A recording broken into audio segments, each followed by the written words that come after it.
പ്രഭാഷകൻ 4:1 മകനെ പാവപ്പെട്ടവന്റെ ഉപജീവനം തടയരുത്, ആവശ്യക്കാരനെ കാത്തിരുത്തി വിഷമിപ്പിക്കരുത്. ഒരിക്കൽ ഒരു രാജാവ് രണ്ടുപേരെ തിരഞ്ഞെടുത്തു. ഇവർക്ക് രണ്ടുപേർക്കും കുറേയേറെ സമ്പത്തും കൊടുത്തു. എന്നിട്ട് പറഞ്ഞു, നിങ്ങൾ ഇതെല്ലാം കൈകാര്യം ചെയ്തോ, പക്ഷെ ആവശ്യക്കാരനായ ഒരാളെ കണ്ടാൽ തീർച്ചയായും അയാളെ പരിഗണിക്കണം എന്ന് പറഞ്ഞു.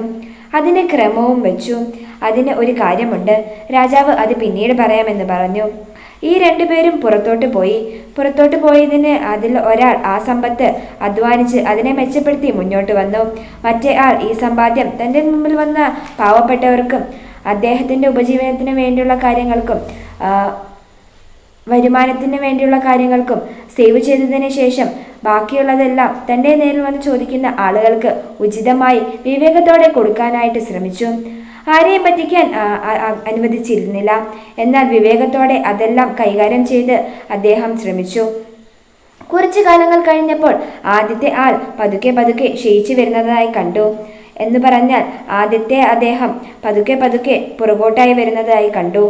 രണ്ടാമത്തെ ആൾ സൽപ്പേരിലും അഭിമാനത്തിലും പ്രശംസയിലും അതുപോലെ തന്നെ സമൂഹത്തിലെ ഉന്നമനത്തിനായും വളരെയധികം പ്രയത്നിക്കുന്നതായി കണ്ടു. അതുപോലെ പ്രഭാഷകന്റെ പുസ്തകത്തിൽ 4-ാം അധ്യായം 1-ാം വാക്യം പറയുകയാണ്, മകനെ പാവപ്പെട്ടവന്റെ ഉപജീവനം തടയരുത്, ആവശ്യക്കാരനെ കാത്തിരുത്തി വിഷമിപ്പിക്കരുത്. കാരണം ഈ സമ്പാദ്യം തന്നത് ഒരാളാണ്, ദൈവം. നമുക്ക് ഇത് എന്തിനാണ് തന്നത് എന്നറിയുമോ? നമ്മൾ മറ്റുള്ളവരെ പങ്കുവെക്കാൻ വേണ്ടിയാണ്.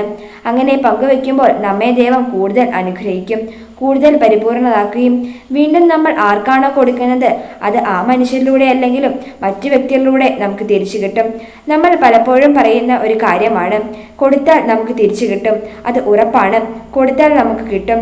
പക്ഷെ അതിനുവേണ്ടി ഒരു നിധിയുണ്ട്. അത് മനസ്സിലാക്കുന്നവരും ഒരു മനുഷ്യന്റെ മാനസിക സാഹചര്യത്തെ പരിഗണിച്ചും പാവപ്പെട്ടവന്റെ ഉപജീവനം തടസ്സമാക്കിയോ ആവശ്യക്കാരനെ നമ്മുടെ സ്വാർത്ഥതയ്ക്ക് വേണ്ടി കാത്തിരിപ്പിച്ച് വിഷമിക്കുകയോ ചെയ്യരുത്. ഈശോയോടുള്ള സ്നേഹം പ്രതിഫലിപ്പിക്കാൻ നമുക്ക് കഴിയണം. ഇത് നമ്മെ സഹായിക്കും.